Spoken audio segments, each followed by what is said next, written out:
వారాహి ఆషాఢ గుప్త నవరాత్రి మహోత్సవాల సందర్భంగా బ్రహ్మశ్రీ డాక్టర్ చిట్టిపెద్ది రామశర్మ గారు వారాహి మాత యొక్క అవతరణ, ఆమె యొక్క పూజ విశేషాలను గురించి ప్రవచనంగా భక్తులకు తెలియజేశారు.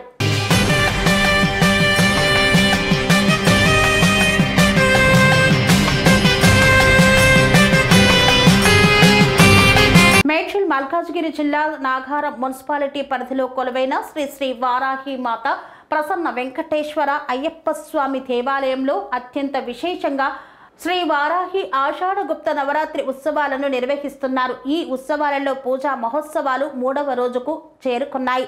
3వ రోజున అమ్మవారికి విశేషంగా అలంకరణ, పూజ, అర్చన, కుంకుమార్చన, హోమాది కార్యక్రమాలను చేపట్టారు. ఈ పూజా మహోత్సవాలలో బ్రహ్మశ్రీ డాక్టర్ చిట్టిపెద్ది రామశర్మ పాల్గొన్నారు. శ్రీ శ్రీ వారాహి ఆషాఢ గుప్త నవరాత్రి ఉత్సవాలలో పాల్గొని ప్రత్యేక పూజలను గావించారు. అనంతరం విచ్చేసిన భక్తుల కోసం శ్రీ వారాహి దేవి వైభవాన్ని, ప్రవచనాన్ని తెలియజేశారు.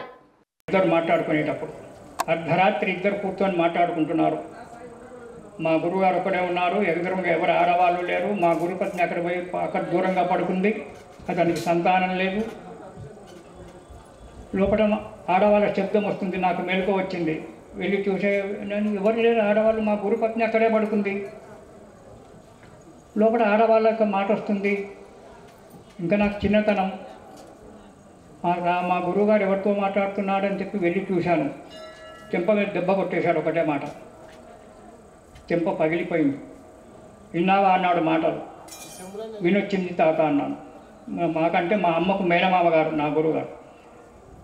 వినొచ్చింది తాతయ్య అన్నాను. నేను బ్రతుకున్నంత వరకు ఈ మాట ఎవరికైనా చెప్తే శిరస్సు పగిలి చేస్తామని చెప్పి ఆనాడు శాపం పెట్టారు. అతను బ్రతుకున్నంత వరకు ఈ విషయాన్ని ఎవరికీ చెప్పలేదు. అప్పుడు అతనికి నా మీద ప్రేమ కలిగి అమ్మ యొక్క వాక్కులు విన్నావు కదరా, నీకు శ్రీ విద్య ఇస్తానని చెప్పి శ్రీ విద్య ఇచ్చేశాడు. నా మాట నిలబెడతావా, కూడగొట్టుకుంటావా, నీ ఇష్టం అన్నాడు. అతను జ్యోతిష్ శాస్త్రం చెప్పేవాడు, ఆయుర్వేదం వైద్యం చేసేవాడు, ప్రవచనాలు చెప్పేవాడు. అతను ఆనాడు ప్రవచనాలు చెప్తూ ఉంటే, రామాయణం కానీ, భారతం కానీ, భాగవతం కానీ ప్రవచనాలు చెప్తూ ఉంటే జనాలు గుంపులుగా వచ్చి కూర్చునేవారు. ఆ కాలంలో నేను 60 సంవత్సరాలు, నాకు ఇప్పుడు 78 సంవత్సరాల వయసు. నేను 60 సంవత్సరాల పైకింది మాట ఈ మాట. అలాంటి గురువు యొక్క అనుగ్రహం వల్ల అతని మాట నిలబెట్టాలి అనేటువంటి ఒక ఉద్దేశం చేత అన్ని కష్టాలు పడుకుంటూ అమ్మను ఒక అనుగ్రహాన్ని పొంది 10 మందికి ఆమె యొక్క అనుగ్రహాన్ని కలగాలి అని చెప్పి ఉద్యోగాలకు వెళ్లకుండా ఇందులో దిగి అమ్మ యొక్క సేవ చేసుకుంటూ ఉన్నాడు. ఇదంతా కూడా ఆ బాలా త్రిపుర సుందరి దేవి యొక్క కటాక్షం. ఇక మన ఇతివృత్తంలోకి వస్తే, నిన్న మనము ఇంతవరకు చెప్పుకున్నామో, ఎంతవరకు జ్ఞాపకం ఉందో, నిన్న వచ్చినటువంటి వాళ్ళు, ఈనాడు వచ్చినటువంటి వాళ్ళు. బండాసురుడు జన్మించారు. తన కుడి భుజంలో నుంచి రాజశ్యామలాదేవిని, ఎడమ భుజంలో నుంచి కుడి భుజంలో నుంచి విశంగుణ్ణి, ఎడమ భుజంలో నుంచి విశుక్రుణ్ణి పుట్టించాడు. భూమిని అనేటువంటి ఒక చెల్లెను కూడా సృష్టించుకున్నాడు. అతనికి 4 భార్యలు బండాసురునికి. ఆ 4 మంది వల్ల అతనికి 30 మంది సంతానమైంది.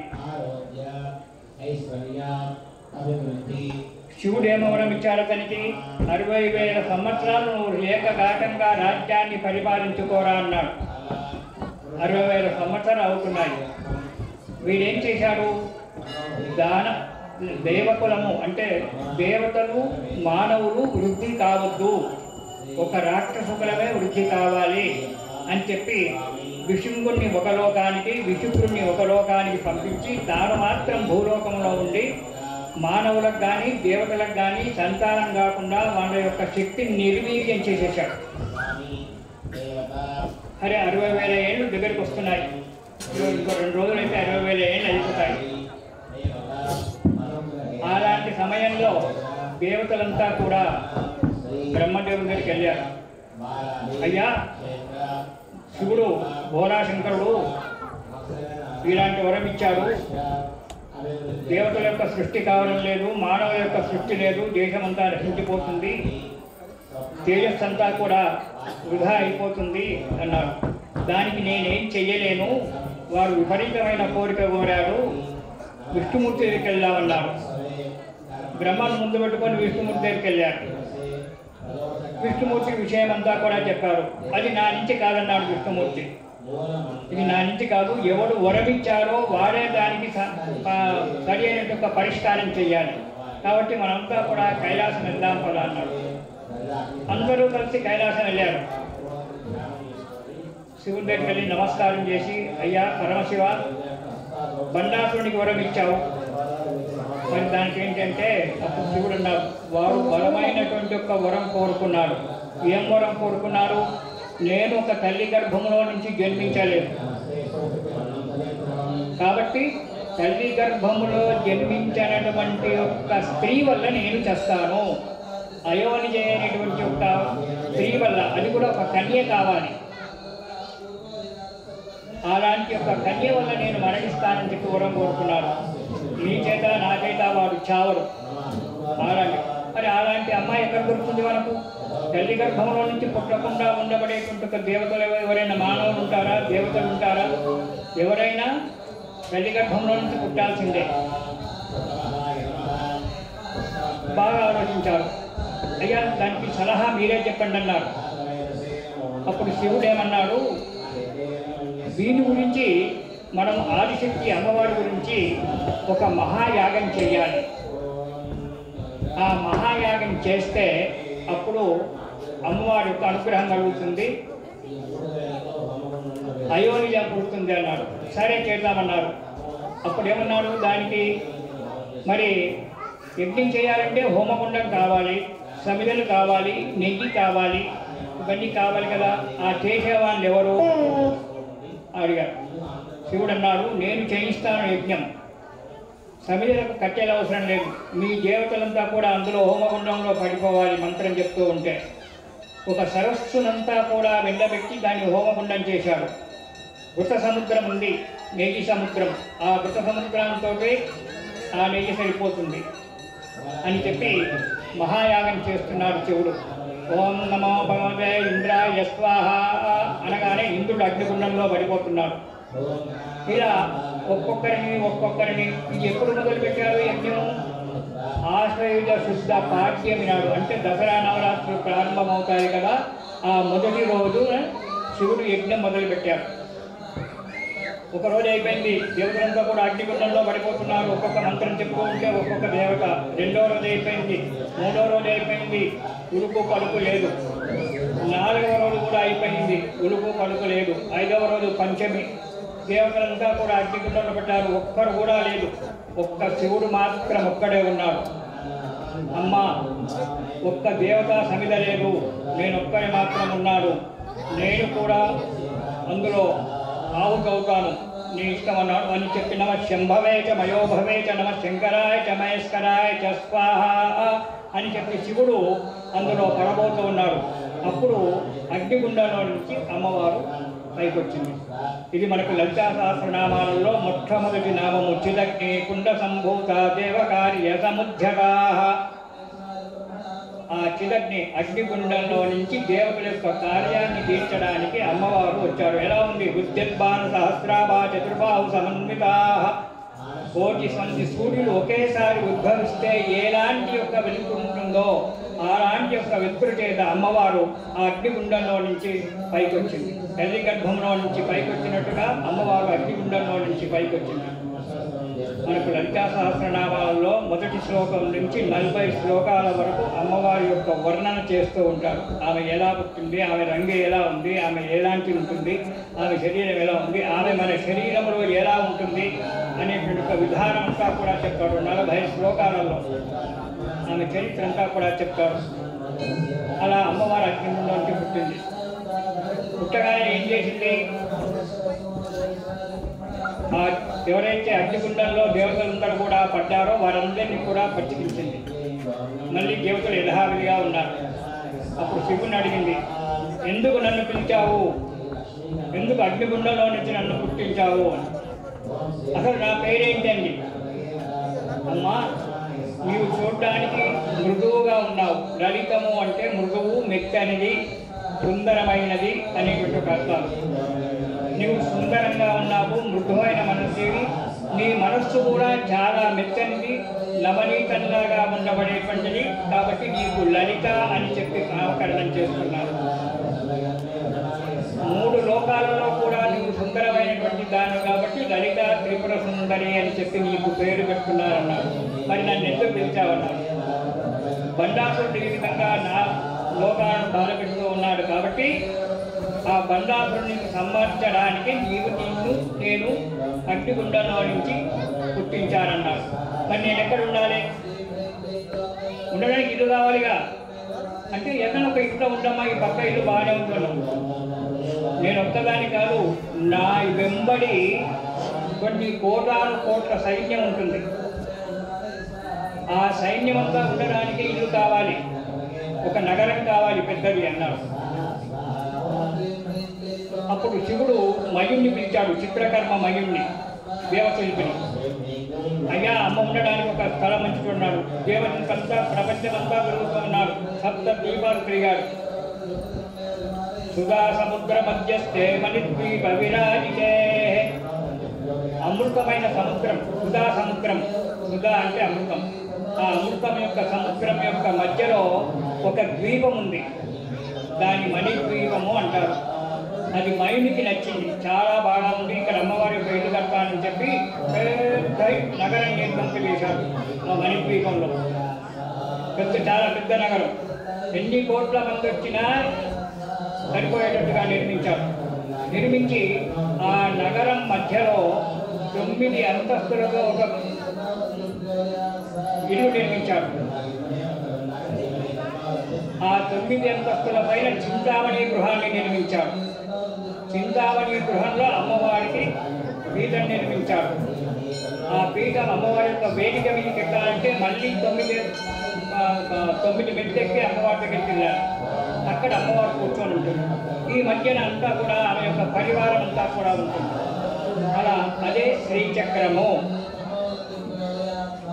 శ్రీచక్రంలో కూడా 9 అంతస్తులు ఉంటాయి, నవావర్ణాలు అంటారు. ఆ శ్రీచక్రమే అమ్మవారి యొక్క ఇల్లు. అందులో దేవతలంతా కూడా ఒక్కొక్క ఆవరణలో ఒక్కొక్క దేవతలు ఉంటారు. ఆ యొక్క మణిపురానికి 14 కోటలు ఉన్నాయి. ఆ 14 కోటలన్నీ దాటిపోవాలి. మట్టి కోట, మట్టితో నిర్మించిన కోట, వెండితో నిర్మించిన కోట, బంగారంతో నిర్మించిన కోట, వజ్రాలు, నవరత్నాలు నిర్మించినటువంటి కోటలన్నీ కూడా పోగా కదంబవనం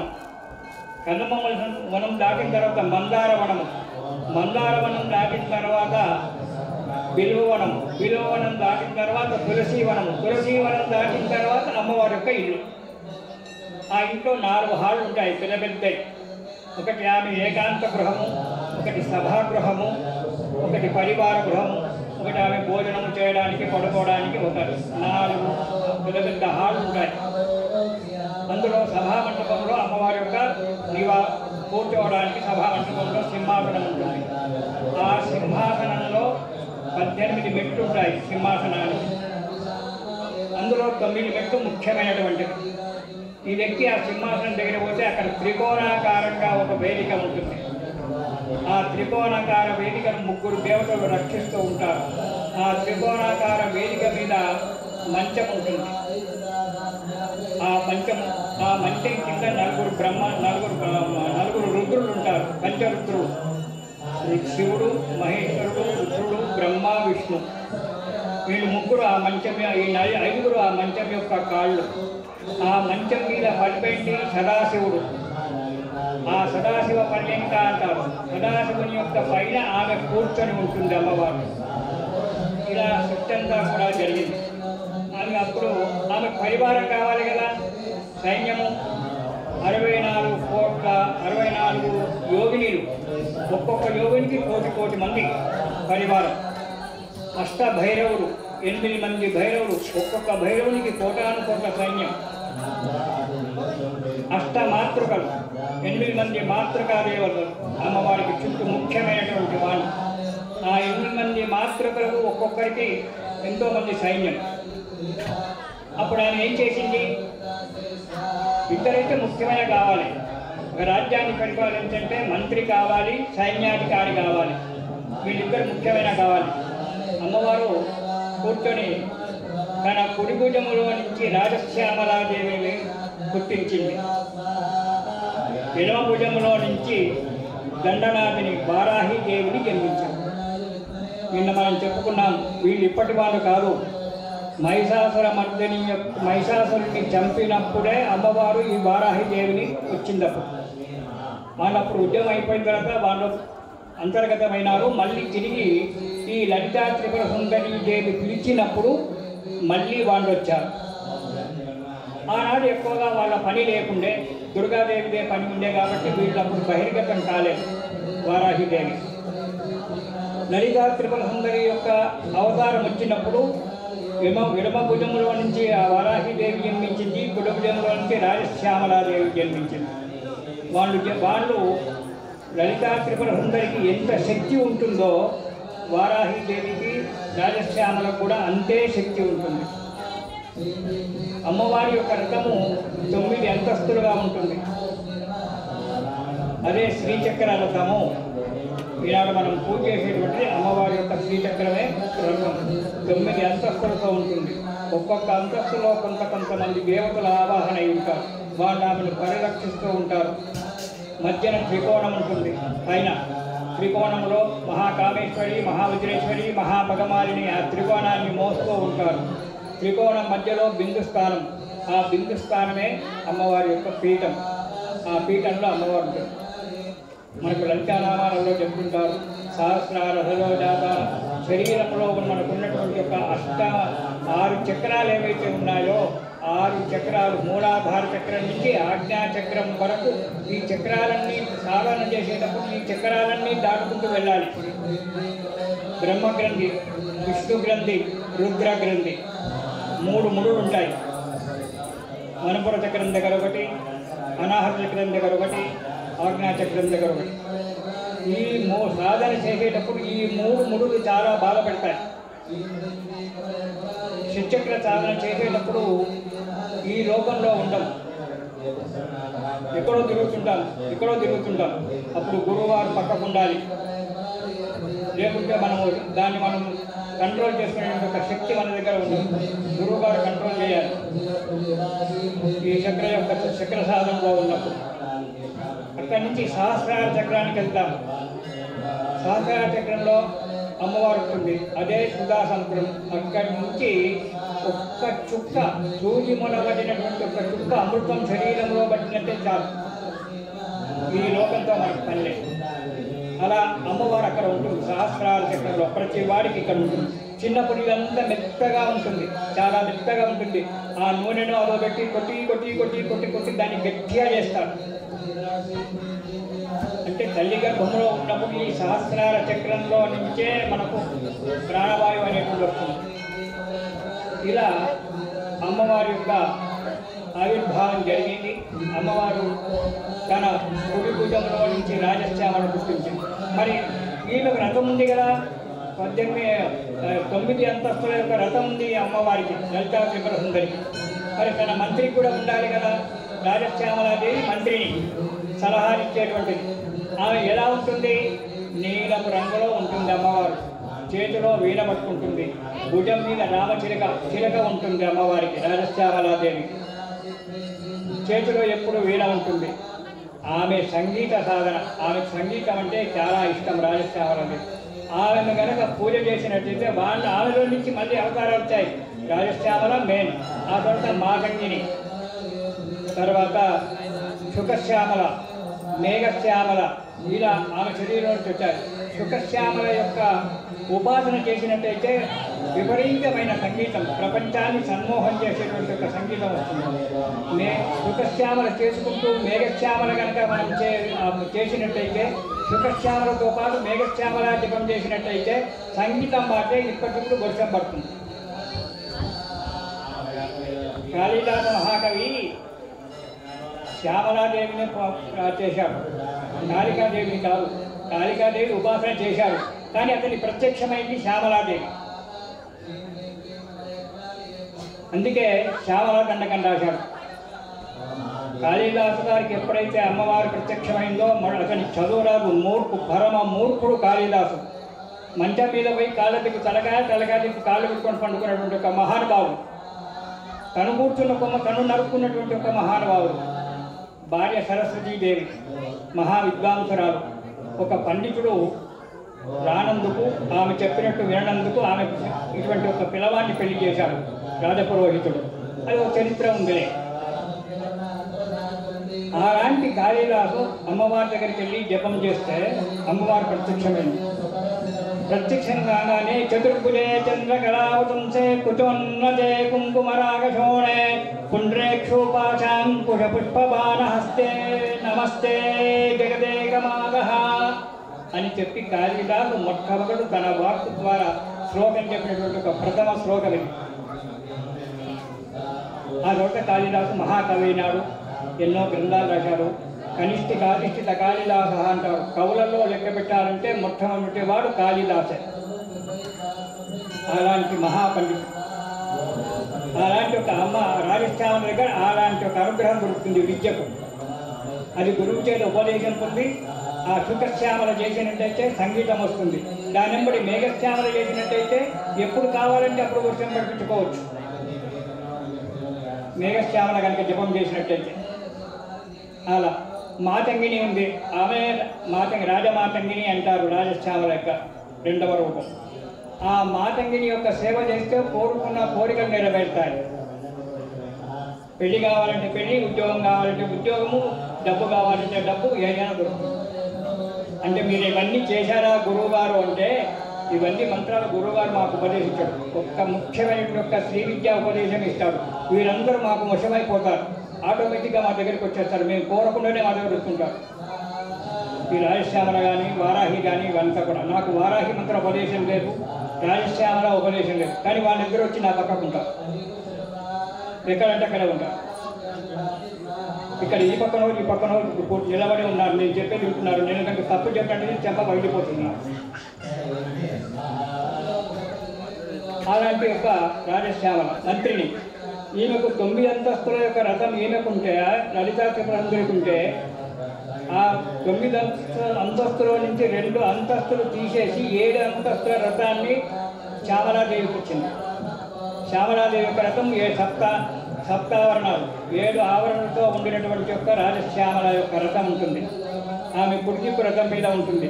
దానికి గేయ చక్ర రథారూఢ, గేయ చక్రం అంటారు. అంటే ఎప్పుడు అది పాటలు పాడుతూనే ఉంటుంది. మన టేప్ రికార్డ్ పెట్టినట్టు పాటలు ఎప్పుడు వస్తూనే ఉంటాయి, అందులో నుంచి సంగీతం వస్తూనే ఉంటుంది.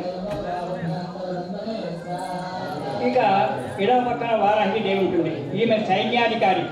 మరి సైన్యాధికారి కూడా రథం ఉండాలి కదా. ఈమెకు 5 అంతస్తుల పంచమావరణ రథాన్ని సృష్టించింది. 5 అంతస్తుల రథం ఉంటుంది. ఇది కూడా శ్రీచక్రంలో నుంచి పుట్టినటువంటిదే రథం. బయట ఎక్కడి నుంచో కొత్తగా తయారు చేసి తీసుకురాలేదు. శ్రీచక్రంలో నుంచే సృష్టించి ఆమెకు వారాహిదేవికి 5 అంతస్తుల రథాన్ని ఇచ్చింది అమ్మవారు.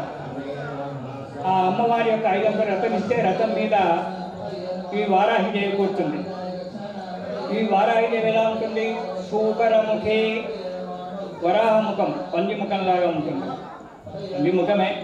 ఆమె రథానికి కట్టినటువంటి కూడా వరాహాలే. కానీ ఆమె రథం ముందు ఒక సింహం ఉంటుంది. వారాహిదేవి యొక్క రథం ముందు ఒక సింహం ఉంటుంది. ఆ సింహము పేరు వజ్రఘోష. వజ్రఘోష అనేటువంటి ఒక సింహము అమ్మవారి యొక్క వారాహిదేవి యొక్క, ఎందుకంటే మనకు ఇప్పుడు వారాహిదేవి ముఖ్యం కాబట్టి ఆమె గురించి చెప్తున్నాను. వారాహిదేవికి సింహం ముందు సింహము, దాని పేరు వజ్రఘోష. అది భయంకరంగా ఉంటుంది. దాని జుట్టు ఇలా ఊపిందంటే ప్రపంచమంతా కూడా నాశనం అయిపోతుంది. ఒక్కసారి కళ్ళు తెచ్చి చూసిందంటే జనాలు నాశనం అయిపోతారు.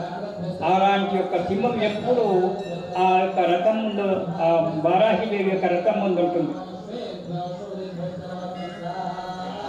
ఇలా రథం ముందు ఉండి అమ్మవారు, ఆమె చేతిలో ఆయుధాలేంటి? ఒక చేతిలో రోకలి, ఒక చేతిలో నాగలి. అమ్మవారి యొక్క ఆయుధాలు, వారాహిదేవి యొక్క ఆయుధాలేంటి? ఒక చేతిలో రోకలి ఉంటుంది, ఒక చేతిలో నాగలి ఉంటుంది. మరి మనకి ఈ 2 ఆయుధాలు మనకి ఎక్కడ కనబడతాయి? మళ్ళీ ద్వాపర యుగంలో శ్రీకృష్ణుని అన్నగారైనటువంటి ఒక బలరాముడి దగ్గర కూడా అవే ఆయుధాలు ఉంటాయి. త్రేతాయుగంలో ఎప్పుడో చివరిలో ఉన్నటువంటి యొక్క వారాహిదేవి దగ్గర ఉండబడే ఆయుధాలు ద్వాపర యుగంలో బలరాముడి దగ్గర కూడా నాగలి రోకలే ఉంటుంది. ఆ వారాహిదేవి దగ్గర కూడా నాగలి రోకలే ఉంటుంది ఆయుధాలు. ఈమె రథానికి చుట్టూ 8 మంది ఉంటారు. అమ్మవారి రథానికి కాపల. వాళ్ళు వార్తాళి చైవ వారాహి వరాహముఖీ వరాహ అందిని బందిని చైవ దృంగిని చైవ మోదిని స్తంభిని విపరోక్షవ స్తంభినోచ్చాటనాక్షమా అని చెప్పి వార్తాళి, వారాహి, వరాహముఖి, అంధిని, బంధిని, జింబిని, మోహిని, స్తంభిని అనేటువంటి 8 మంది దేవతలు ఆ వారాహి దేవి యొక్క రథం చుట్టూరా ఉంటారు కాపల. దీంట్లో ముఖ్యమైనటువంటి 2 స్తంభిని, మోహిని అనేటువంటి 2 దేవతలు మాత్రం అమ్మవారికి కుడి పక్క ఎడమ పక్క ఉంటారు వారాహిదేవి. అలాంటి వారాహిదేవికి సైన్యాధిపతి పదవిచ్చింది అమ్మవారు. 5 అంతస్తుల రథం మీద ఆమె తిరుగుతూ ఉంటుంది. ఇదంతా అయింది. మరి బండాసుడు ఉన్నాడు. బండాసుడికి ఈ విషయం తెలిసింది. ఎవరో అమ్మవారట అగ్నిగుండంలో నుంచి పుట్టిందట, నన్ను చంపడానికే పుట్టిందట అని చెప్పి ఒక దూతను పంపించాడు. ఆ దూత వెళ్ళాడు, చూశాడు, వచ్చేశాడు. రాజా అమ్మవారంటే మామూలు కాదు, మామూలు స్త్రీ కాదు ఆమె. ఎంత అందం మెరిసిపోతుంది ఆమె. మహా అందం మెరిసిపోతుంది. నవయవ్వనంలో 20 సంవత్సరాలలోపు కన్య, 16 సంవత్సరాల కన్య. చాలా అందంగా ఉంది. ముట్టుకుంటే మారిపోయేటట్టుగా ఉంది. ఆ ముఖం మాత్రం అమాయకంగా ఉంది.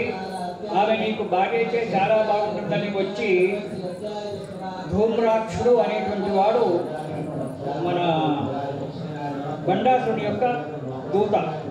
వాడు వచ్చి చూసి బండాసురునికి పుల్లబెట్టారు. అలా అని అన్నాడు. వెళ్ళి పట్టుకురాలి అన్నాడు. వచ్చారు, ధూమ్రాక్షుడు వచ్చాడు, ఆ సైన్యం తీసుకొని వచ్చాడు. అమ్మ, మా రాజుగారు నిన్ను రమ్మంటున్నారు, నిన్ను పెళ్లి చేసుకుంటారట, మంచిగా హాయిగా ఉండొచ్చు కదా అని. నన్ను పెళ్లి చేసుకునేవాడు నిన్ను పంపడం ఏంటిరా, వాడినే రమ్మను, ఇద్దరం చూసుకుంటామంది. వాడు వచ్చినట్టయితే ఇద్దరిని చూస్తూ ఒకరినొకరు ఫేస్ టు ఫేస్ చూసుకుంటే కదా ప్రేమ కలిగేది. వాడు ఎక్కడో వాడు ఉన్నారు, ఎక్కడో నేనున్నాను, నడవను రాయవారం వస్తే వాడు మంచిగా ఉన్నారా, ఎర్రగున్నారా, పుల్లగున్నారా తెలియాలి కదా నాకు పెళ్లి చేసుకోవాలంటే. మా ఇద్దరికి ప్రేమ చెప్పించారు కదా అని చెప్పి వాడిని ధూమ్రాక్షుని పంపించేసి, అయ్యా రాజా ఇట్లంటున్నాడు. హాయనే చంద్రుడు వెళ్ళాడు, ముందుడు వెళ్ళాడు, విశుక్రుడు వెళ్ళాడు. ఎవరికి కూడా అమ్మానంగలే. అంతగా ఉందా. చివరకు విషంగుడు కూడా వెళ్ళాడు, తమ్ముడు. ఎందుకు ఇదంతా బాధ, మనకు యుద్ధం ఎందుకు, నువ్వు చావడం ఎందుకు, నేను చేస్తానని కాదు, నువ్వు చావడం ఎందుకు, నువ్వు చిన్న పిల్లవు, 16 ఏళ్ళ పిల్లవు, హాయిగా మా అన్నయ్యను పెళ్లి చేసుకో, హాయిగా ఉంటావు, కాబట్టి ఎందుకు ఎంత బాధ. లేదే బరాబరా చూసుకోవాలి, ఫేస్ టు ఫేస్ చూసుకుంటేనే ఏదైనా జరుగుతుంది, కానీ ఏది చూడకుండా పెళ్లి చేసుకోమంటే ఎలా అవుతుంది. మా అమ్మ నాన్న ఇక్కడ లేరు వచ్చి చూడడానికి, మరి వాడు రాడు, నేను అక్కడికి రాను, వాడిని రమ్మను అని చెప్పి ఇలా తిప్పి పంపిస్తూ ఉంది. ఇలా అయితే అలా అయితే కాదని చెప్పి మెల్లగా యుద్ధానికే ప్రారంభం చేశారు. మళ్ళీ ఒకసారి వచ్చారు. ఎవరు? శుంభ నిశుంభులు. వాళ్ళిద్దరు వచ్చారు. ఎలా రాడు, మేము లాక్కొస్తామని వచ్చారు శుంభ నిశుంభులు ఇక్కడికి. శుంభ నిశుంభులు రాగానే వారిని కొట్టి పంపించింది. కాబట్టి అమ్మాయి మామూలు కాదు, ఆమె పక్కన ఇద్దరు ఉంటారు, ఒకటి వారాహి దేవట, ఒకటి రాజశ్యామలట, మహా ఘోరంగా ఉన్నారు, చూస్తేనేమో అమాయకంగా ఉన్నారు, దెబ్బలు మాత్రం బాగా కొడుతున్నారు అని చెప్పారు. అలాగా అని చెప్పి అప్పుడు యుద్ధం ప్రారంభమవుతూ ఉంది. ఈ వారాహిదేవి ఉంది కదా, ఈ వారాహిదేవికి పంచమి అనేటువంటి ఒక పేరు కూడా ఉంది. పంచమి దండనాదీజ అని చెప్పి ఆమె 5 అవతారాలు ఇచ్చింది. మళ్ళీ ఎవరు? రాజశ్యామల ఏ విధంగా అయితే అవతారాలు ఇచ్చిందో ఈ వారాహిదేవి కూడా 5 అవతారాలు ఇచ్చింది.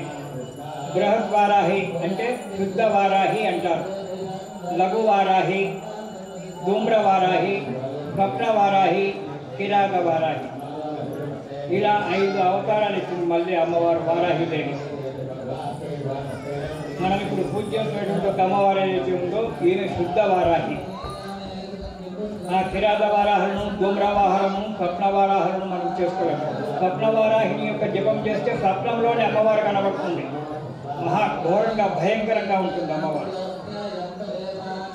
ధూమ్ర వారాహి యొక్క ఉపాసన చేస్తే అంత పొగ నిండిపోయి ఉంటుంది. ధూమ్రం అంటే పొగ, ఆ పొగలో కనబడుతూ ఉంటుంది అమ్మవారు, నీకు కళ్ళు కనబడకుండా చేస్తుంది. కిరాత వారాహి ఆమె ఎక్కువ అరణ్యంలోనే ఉంటుంది. సింహవాహిని ఆమె సింహం మీద తిరుగుతూ అరణ్యంలోనే ఉంటుంది. అరణ్యాలు మనం పెద్ద పెద్ద ఘోరమైనటువంటి అరణ్యాలు దాటేది. ఇప్పుడంటే అరణ్యాలు లేవనుకోండి, జనారణ్యం అయిపోయింది ప్రపంచమంతా కూడా. ఆనాడు అరణ్యాలు ఉండేటప్పుడు ధూమ్రవారాహి యొక్క జపం చేసుకుంటూ వెళ్తే అరణ్యంలో ఏ జంతువు కూడా దగ్గరికి వచ్చేవాడు, ఏ దొంగ కూడా దగ్గరికి వచ్చేవాడు కాదట మా గురుగారు చెప్పేవారు. ఆనాడు అరణ్యాలలో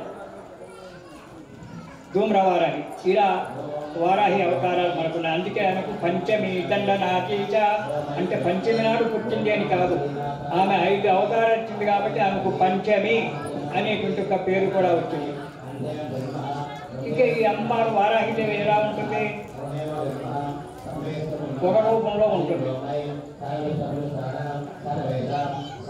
వరాహ ముఖం, పంది లాంటి ముఖం కలిగినటువంటి అమ్మవారు, పెద్ద పెద్ద కోరలు, రక్త వస్త్ర, ఎర్రని బట్టలు కట్టుకొని ఉంటుంది.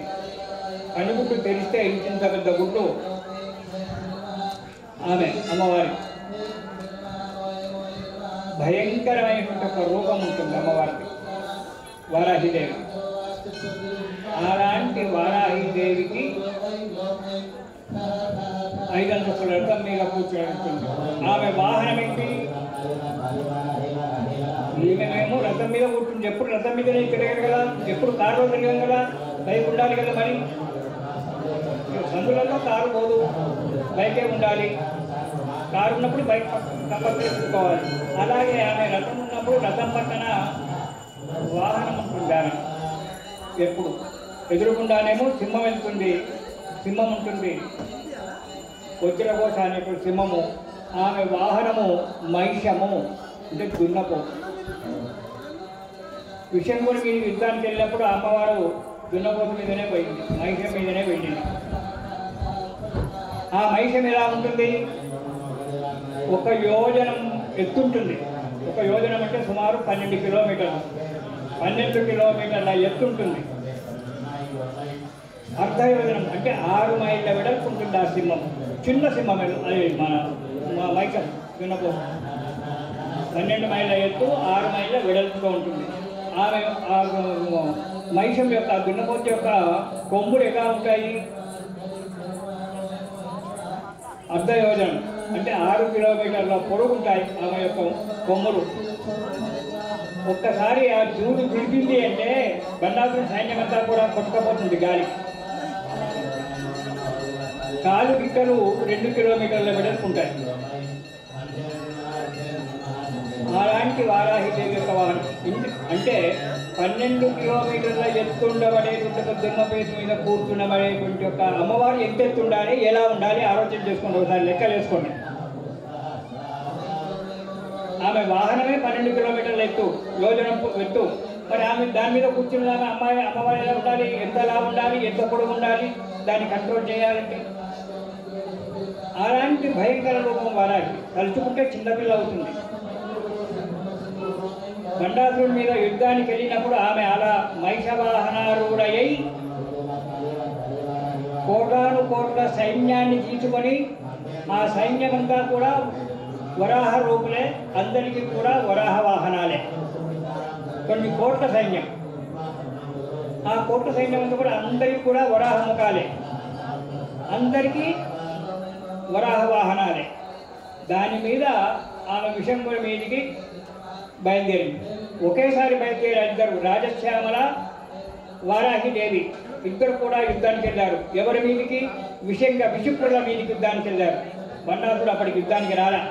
చివరిలో అంతకంటే ముందు ధూమ్రాక్షుడు వాడు వీడు అందరినీ కూడా నకులీదేవి, అశ్వారూఢాదేవి, అమ్మవారి శరీరంలోంచి పుట్టినటువంటి వాళ్ళే, వీళ్ళందరినీ కూడా సంహరించేశారు. వాడికి 30 మంది కొడుకులని చెప్పుకున్నాము బండాసురునికి. ఈ 30 మంది కొడుకులు వాడు కూడా తండ్రితో సమానమైనటువంటి శక్తి ఉన్నటువంటి వాళ్ళు.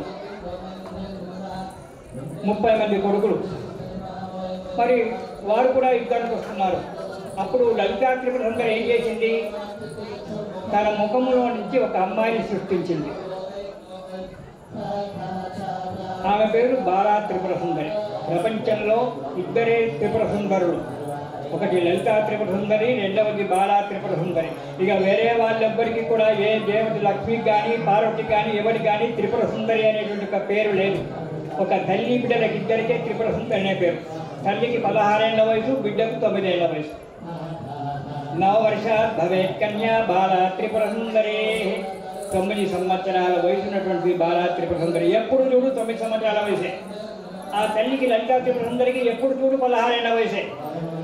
పెరిగేది లేదు, తగ్గేది లేదు. జన్మజరామృత్యులు లేవు. అలాంటి యొక్క లలితా త్రిపుర సుందరి తన ముఖంలో నుంచి బాలా త్రిపుర సుందరిని సృష్టించింది. ఎప్పుడు తన తొడ మీద కూర్చుండబెట్టుకుంటుంది అమ్మవారు వారాహిదేవి. ఇలా వారాహిదేవి విశుంభుని సంహరించడానికి జన్మమెత్తింది లలితా త్రిపుర సుందరి. అప్పుడు అంతకంటే ముందు వారాహిదేవి యొక్క చరిత్ర మనకు పెద్దగా లేదు. దుర్గాదేవి యొక్క చరిత్ర ఉన్నప్పుడు అక్కడ మాత్రం ఆమెకు రక్షకులుగా మాత్రమే కనిపించింది వారాహిదేవి. కానీ ఇక్కడ మాత్రము వారాహిదేవికి స్పెషల్గా అక్కడ యుద్ధానికి బయలుదేరడానికి ఒక మంత్రినిగా, దండనాథినిగా మనకు ఇక్కడ కనబడుతూ ఉంది. అలాంటి వారాహిదేవి. ఈ వారాహిదేవి ఇంతవరకే చెప్పారు గురువు గారు. మరి వారాహిదేవిని పూజిస్తే ఏమొస్తుంది? అన్నీ వస్తాయి. ఆమె ముఖము భయంకరము, రూపము భయంకరము, మాట భయంకరము, కానీ మనసు మాత్రం వెన్న, నవనీతం. వెన్న ఎలా మెత్తగా ఉంటుందో ఆ వారాహిదేవి, వారాహి, స్వప్న వారాహి వీళ్ళంతా కూడా కొద్దిగా భయంకరంగా ఉంటారు. కానీ ఈ శుద్ధ వారాహి మాత్రము, బృహత్ వారాహి మాత్రము చాలా మెత్తని మనసు. ముఖమే భయంకరం కానీ మనస్సు మెత్తనిది. అమ్మా అని పిలిస్తే నీ పక్కకున్నాను రా అంటారు. కోరుకున్న కోరిక నెరవేరుస్తుంది, శత్రు భయం లేకుండా చేస్తుంది. అమ్మను కొలవడానికి మనకు మనస్సు ఉండాలి. ఏదో అమ్మ అని చెప్పి దండం పెట్టి వెళ్ళిపోతే ఆమెకి ఏం పట్టింపలేదు. ఎలా పిలవాలో అలా పిలవాలి. భావన మాత్ర సంతుష్ట హృదయాయై నమో నమః. భావించినంత మాత్రాన నీ పక్కకుంటానని చెప్తూ ఉంటుంది అమ్మవారు. ఆ భావించే విధానంలో ఉంటుంది. ఏదో అమ్మవారు కనబడింది కదా అని చెప్పి రోడ్డు మీద స్కూటర్ మీద వెళ్ళుకుంటూ కారు కింద పెట్టి చెప్పులు ఇవ్వకుండా ఒక నమస్కారం చేసి వెళ్ళి, పంతులు గారు నేను రోజు గుడికి వెళ్తున్నాను, రోజు దండం పెడుతున్నాను, నాకేం పని అయితే లేదు, దేవుడు లేడు అంటాడు. ఆ రోడ్డు మీద ఉండే నమస్కారం చేస్తే దేవుడు కనబడతాడా? వారికి ఏం పట్టింది? అమ్మవారికి ఏమొచ్చింది నిన్ను చూడడానికి? అమ్మవారి యొక్క మనస్సు కరగాలి, అలాంటి సేవ చెయ్యాలి.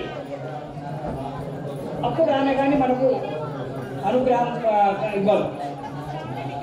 ఇంకో చిన్న ఉదాహరణ చెప్తాను. ఒక తల్లి, చంటి పిల్ల తల్లి వంట చేస్తూ ఉంది. ఇంట్లో ఎవరూ లేరు. అత్త పడుతుంది, అత్త పెద్ద మనిషి. ఇంట్లో ఒక చంటి పిల్ల తల్లి వంట చేస్తూ ఉంది. తొట్టెలో పిల్లను వండబెట్టింది. అత్తగారికి చేతగాదు, ముసలి ఆమె. అమ్మాయి వంట చేస్తుంది, పోపు చేస్తుంది, వంట చేస్తుంది. పిల్ల ఏడ్చింది. తొట్టెలో పాప ఏడుస్తూ ఉంది అమ్మాయి. ఎంత ఏడ్చినా అమ్మ ఆ తల్లి వెళ్ళడం లేదు, పాపను ఎత్తుకోవడం లేదు. తన వంట తను చేసుకుంటుంది. ఇంకా పైగా కోడి రాగాలు తీస్తూ వంట చేస్తుందా ఆ తల్లి. అత్త అండి, ఏమే కొడుకు అబ్బాయి ఏడుస్తున్నాడు, వెళ్ళి ఎత్తుకోవాలంటే ఏడవని లేవు, ఇక్కడ కోపం మారిపోతుంది అని వంట చేస్తుంది. రెండోసారి పాప ఏడ్చింది. మళ్ళీ ఇంకో గంట అయిన తర్వాత అప్పుడు కూడా అమ్మాయి వంట చేస్తుంది, పోపు చేస్తూ ఉంది, తాలింపు గింజలు వేసింది, నూనెలో పోపు చేస్తుంది. అప్పుడు పాప ఏడ్చింది, ఈ స్టవ్ వదిలిపెట్టింది, పోపు వదిలిపెట్టింది, వెళ్ళి పాపరెట్టుగా పాలిస్తుంది, పోపు మాడిపోయింది, తాలింపు గింజలు మాడిపోయినాయి. అప్పుడు అత్తగారు అడిగింది, ఏమే మొదలెచ్చినప్పుడు ఎత్తుకోలేదు, ఇప్పుడు ఏడవగానే తాలింపు గింజలను వదిలిపెట్టేసి పరిగెత్తుకొని వెళ్ళామంటే, అమ్మ మొదలు ఏడ్చినటువంటి ఒక ఏడుపేమో ఎత్తుకోమని ఏడ్చింది, నన్ను ఆడించమని ఏడ్చింది, ఇప్పుడు ఏడ్చే ఏడుపేమో కడుపులో ఆహారం లేక ఆకలితో ఏడ్చింది అని. అంటే తల్లి అలా గుర్తుపడుతుంది, ఆ తల్లి కూడా మనల్ని అలా గుర్తుపడుతుంది. ఆమెకు మనసు కరిగేటట్టుగా మనం సేవలు చేయాలి. చేతులారంగా శివుని పూజింపడేని, నోరు నవ్వంగా హరికి ఇచ్చి నుడవడేని అంటాడు పోతనామాత్యుడు భాగవతంలో. చేతులు అలిసిపోయేటట్టు అమ్మకు పూజలు పెట్టాలి. నీకు వేద మంత్రాలైతేనే అమ్మవారు మెచ్చుకుంటుందని కాదు, నామస్మరణతో అమ్మవారి పూజ చేయొచ్చు, పాటలతో అమ్మవారి పూజ చేయొచ్చు, మనసులో భావన మాత్రం చేత పూజ చేయొచ్చు. మనస్సు మంచిగా ఉంటే తామర పువ్వే మల్లెపూ అవుతుంది, మల్లెపువ్వే తామర పువ్వు అవుతుంది. అందుకే భావన మాత్ర సంతృష్ట హృదయ, భావనంత మాత్రాన హృదయాన్ని కలిగించేటువంటి యొక్క అమ్మవారు. అలా అమ్మను సేవ చేయాలి. ఏమీ లేదు, నాకు చదువు రాదు, నేను స్తోత్రం పారాయణం చేయలేను, వేదాలు చదవలేను, నాకు గురుపదేశం లేదు, నేనేం పూజ చేస్తాను అంటే నామస్మరణ, ఓం శ్రీమాత్రే నమః, ఇదొక్క చాలు అమ్మ మనసు కరిగించడానికి. వేద మంత్రాలు అవసరం లేదు, పాటలు అవసరం లేదు, పద్యాలు అవసరం లేదు, ఏది అవసరం లేదు. ఓం శ్రీమాత్రే నమః అనేటువంటి ఒక 3 అక్షరాల నామాన్ని కనుక మనస్ఫూర్తిగా జపం చేసినట్టయితే అమ్మ దిగొస్తుంది. ఇది నేను నా మనస్ఫూర్తిగా చెప్తున్నాను, అనుభవించి చెప్తున్నాను. నేను శ్రీమాత్రే నమః 3 అక్షరాలు. శ్రీ లక్ష్మీదేవి, మా పార్వతి, మా అంటే సరస్వతి, త్రి 3 కళ్ళు ఉన్నటువంటి ఒక శివుని భార్య త్రి, ముగ్గురు యొక్క రూపాలు కలిగినటువంటిది శ్రీమాత్రే నమః. ఓంకారం ప్రణవం, ఓం శ్రీమాత్రే నమః. దీనికి ఆచారం లేదు, గురుపదేశం అవసరం లేదు. ఇప్పుడు చేయాలి, అప్పుడు చేయాలి, స్నానం చేసిన తర్వాత నేను చేయాలి, మడిగట్టుకున్నాకనే చేయాలి, కూర్చున్నాకనే చేయాలి అనేటువంటి ఒక ఆచార వ్యవహారాలు ఏం లేవు. నిరంతరం ఆ నారద మహాముని నిరంతరం ఓం నమో నారాయణాయ అని చెప్పి ఎలా అనుకున్నారో అలానే ఓం శ్రీమాత్రే నమః, ఓం శ్రీమాత్రే నమః అని చెప్పి నిరంతరం పానీయంబులు గ్రావుతున్ గురుజుతున్ హాసలీలా నిద్రాదులు సహితున్ సంతత శ్రీ నారాయణ పాదపద్మవలి చింతామృత స్పాదనంబు అని చెప్పి పోతరామాచు భక్త ప్రహ్లాదుడు ఏ విధంగా అప్పుడు ప్రహ్లాదు ఉంటాడు, వరే ప్రహ్లాద, నువ్వు 5 ఏళ్ల పిల్లగాడవు, పంచాబ్దంబుల వాడవు, బాలుడింటివో కానీ లేవు, 5 ఏళ్ల పిల్లగాడవు, నువ్వు ఎప్పుడు నారాయణ స్మరణ చేస్తున్నావురా, ఎప్పుడు చదువుకుంటున్నావురా అంటే, నారా రోజుకి 24 గంటలు చేసేది ఏముంది, చదువుకునేటప్పుడు చదువుకుంటున్నాను, పానీయంబులు గ్రావుతున్ నీళ్లు తాగేటప్పుడు రామరామ అంటున్నా, కూర్చున్నా అన్నం పుక్క నోట్లో పెట్టుకున్నప్పుడు రామరామ అంటున్నా, నారాయణ నారాయణ అంటున్నా, ఆసలీలా నిద్రాదులు చేయడం నవ్వుకుంటూ నారాయణ నారాయణ అంటున్నా, బాలు వేసేటప్పుడు నారాయణ అంటున్నా, బ్యాటుతో కొట్టేటప్పుడు నారాయణ అంటున్నా. నేను నారాయణ అని చెప్పి అననటువంటి ఒక సమయం ఏదో ఉంది, చెప్పు తండ్రి అన్నాడు. అలా మనం ఏ పని చేసుకుంటైనా, నడుచుకుంటైనా, వంట చేసుకుంటైనా, పనులు చేసుకుంటైనా ఎప్పుడు మనసులో ఓం శ్రీమాత్రే నమః, దీనికి గురుపదేశం అవసరం లేదు, ఆచారము వ్యవహారము ఏది కూడా లేదు. ఈ 3 శక్తులు ఉన్నటువంటి ఒక్క నామాన్ని జపం చేస్తే చాలు అమ్మ దిగి వస్తుంది. అలా ఈ శ్రీమాత్రే అనే మన అమ్మలందరూ కూడా ఉన్నారు. పురుషులు పెద్ద అయ్యలు ఉన్నారు, తండ్రులు ఉన్నారు. మీ అందరికీ నేను కొడుకు లాంటి వాడిని, ఇంకా చిన్న పిల్లవాడిని, అడుగులు ఇప్పుడు వేయడానికి ప్రయత్నం చేస్తున్నాను. అలా అమ్మ యొక్క నామాన్ని స్మరణ చేసుకుంటూ ఉన్నట్టయితే ఆ వారాహీదేవి యొక్క కరుణ కలుగుతుంది, లలితా త్రిపురసుందరీ దేవి యొక్క కరుణ కలుగుతుంది మనకు. అలాంటి వారాహీదేవి ఈనాడు మనం ఇక్కడ సేవ చేసుకుంటున్నాము. ఆషాఢ మాసంలో వారాహీదేవి యొక్క నవరాత్రులు 9 రోజులు చేస్తున్నాం. మాఘమాసంలో రాజశ్యామలాదేవి యొక్క నవరాత్రులు జరుగుతాయి. మాఘమాసానికి ఆషాఢ మాసానికి మధ్యన ఉండబడేటువంటి యొక్క ఆశ్వీజ మాసంలో లలిత త్రిపుర అమ్మవారి యొక్క నవరాత్రులు జరుగుతాయి. ఇటొక్కమే అటొక్కమే మధ్యన ఆశ్వయుజ మాసంలో అమ్మవారు. ఇలాంటి యొక్క పవిత్రమైనటువంటి ఒక క్షేత్రంలో మా మనవడు ఓ కాలంలో వచ్చి నేను దేవాలయం నుంచి ఇంటికి వచ్చేటప్పుడు మధ్య నిలబడి, తాతయ్య నేను వారాహి దేవి దేవాలయం కట్టాలనుకుంటున్నాను, కదాసు కూర కట్టుకోరా నాయన అన్నాను. కట్టుకోమన్నాను. ఆ అమ్మవారు అనుగ్రహించింది. తొందరలోనే గుడి అప్పుడే వచ్చి తాతయ్య గుడి అయిపోయింది అన్నాడు. అప్పుడే మొన్నటి కదా ప్రారంభం చేసింది, అప్పుడే అయిపోయింది తాతయ్య, ప్రతిష్ట ఫలానాడు ముహూర్తం అన్నాడు, పెట్టేసుకున్నాడు. నువ్వు రావాలి అన్నాను. వస్తానన్నాను. వచ్చాను. ప్రాణప్రతిష్ఠ నువ్వే చెయ్యాలి అన్నాడు. అప్పుడు కూడా ఇలాగే ఉపన్యాసం ఇస్తున్నాను. లోపల నా గురించి ప్రాణప్రతిష్ఠ గురించి 10 నిమిషాలు అందరినీ కూడా ఆపేశాడు. తాతయ్య చెప్తే ప్రాణప్రతిష్ఠ చేయాలి, లేకుంటే లేదన్నాడు. బ్రాహ్మణులంతా కూడా ఆపేయారు. నేను తొందరగా ఈ విషయం నా చెవిలో పడగానే తొందరగా ప్రవచనం ముగించేసి వెళ్ళి ప్రాణప్రతిష్ఠ చేశాను. నా మనస్ఫూర్తిగా వారాహిదేవికి ప్రాణప్రతిష్ఠ చేసి వచ్చాను. ఆ అమ్మ యొక్క అనుగ్రహాన్ని పొందుదాము, సుఖంగా ఉందాము.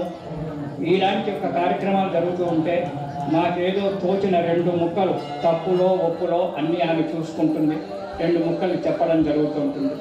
ఇలా అమ్మ యొక్క అనుగ్రహాన్ని పొందడానికి నిరంతరం ఎలాంటి సంశయం లేకుండా, ఆలోచన లేకుండా, ఎలా ఉన్నా సరే ఓం శ్రీమాత్రే నమః.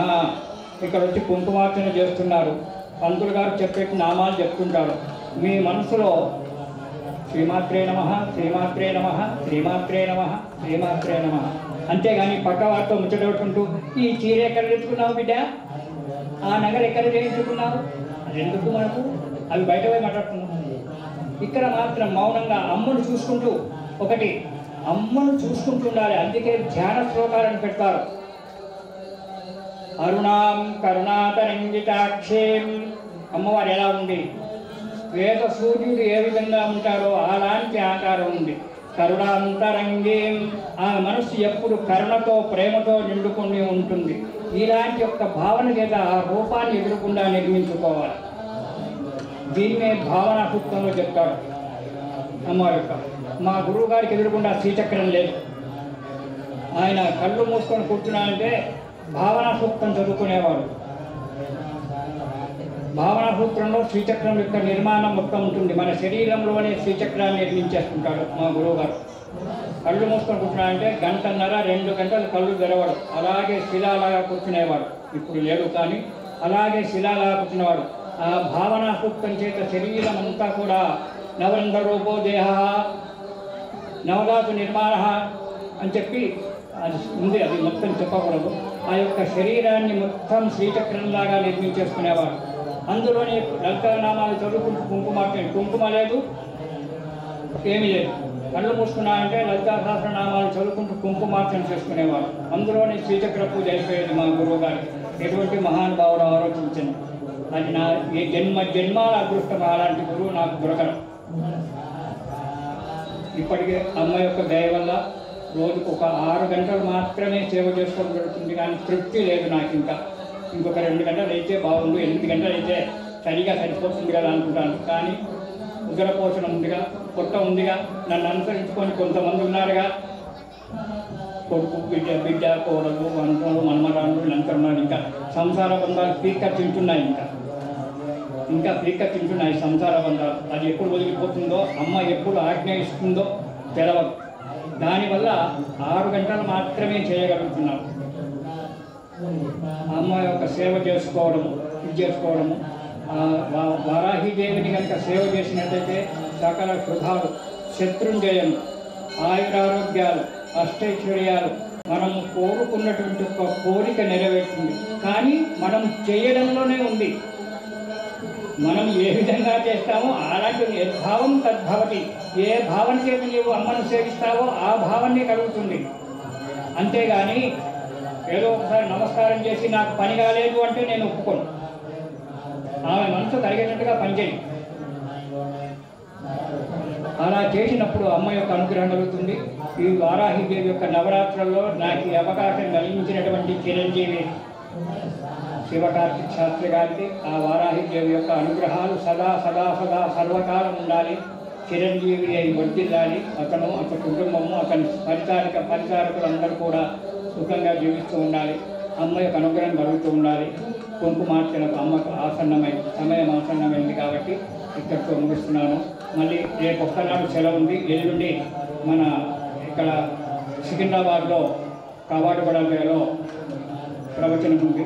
ఆ తర్వాత దిల్సుఖ్ నగర్ నిన్న చెప్పాడు కొత్తగా అక్కడ మొట్టమొదటి వారాహి క్షేత్రం హైదరాబాద్లో, అక్కడ ప్రవచనం ఉంది. చేసుకోవాలి.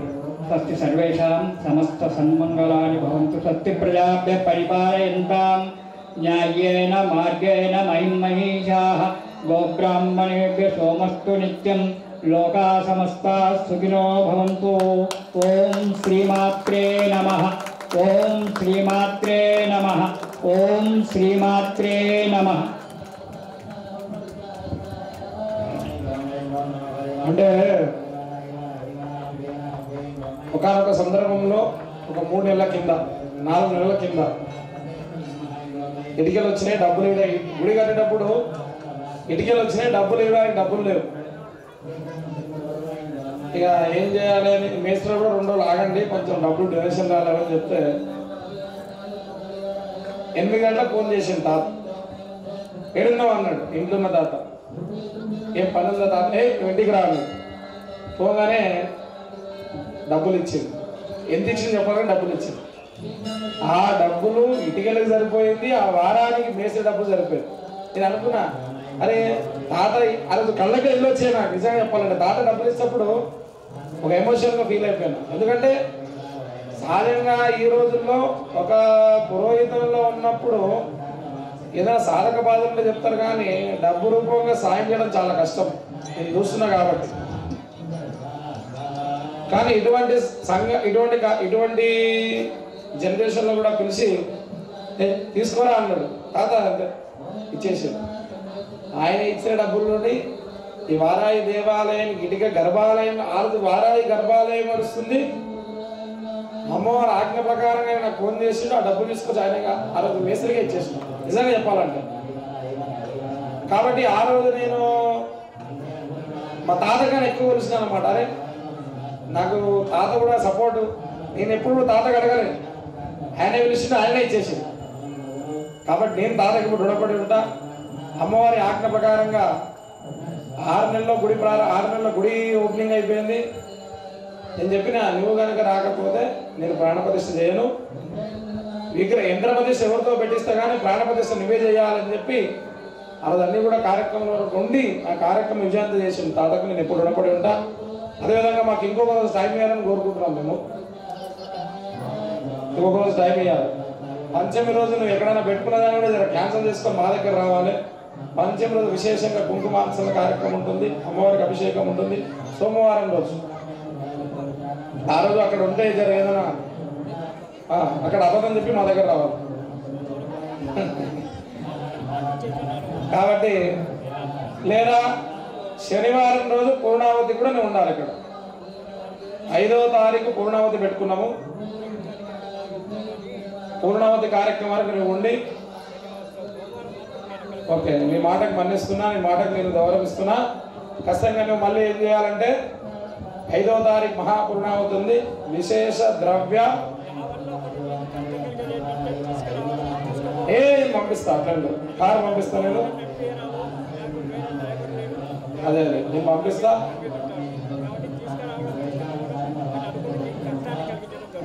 కాబట్టి తాతకు నేను అభినందనలు చెప్పుకుంటా. మీరందరూ చప్పటితో ఒకసారి తాతని అభినందించవలసిందిగా మనవి. బలో వారాహి మాతాకి. ప్రవీణ్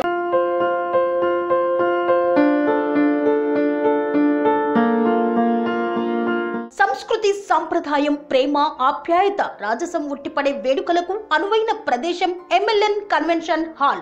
కని విని ఎరుగని రీతిలో జరిగే మీ ఇంటి కళ్యాణ వైభోగానికి అందమైన కళ్యాణ వేదిక MLN convention hall. MLN convention hall ప్రత్యేకతలు: సువిశాలమైన wedding halls, centralise AC banquet hall మరియు విశాలమైన డైనింగ్ హాల్, వధువరుల కోసం ప్రత్యేక AC మరియు నాన్ AC గదులు, నక్షత్రాల వెలుగులో పచ్చని పచ్చికపై పార్టీల కోసం అనువైన గార్డెన్. MLN కన్వెన్షన్ లో CCTV పర్యవేక్షణతో పూర్తి భద్రత. 2000 వాహనాలు పార్కు చేసేందుకు సువిశాల పార్కింగ్ సౌకర్యం. మీ ఇంట జరిగే అన్ని శుభకార్యాలకు, పెళ్లి, reception, engagement, birthdays, get together, corporate events, ఏ ఇతర శుభకార్యాలకైనా అందమైన వేదిక MLN కన్వెన్షన్ హాల్. బుకింగ్ కోసం సంప్రదించండి 7550438888 మరియు 7550428888. మా అడ్రస్ చీర్యాల లక్ష్మీ నరసింహస్వామి దేవాలయం ప్రక్కన, near outer ring road, Keesara junction, Cheeryal గ్రామం, మేడ్చల్ జిల్లా.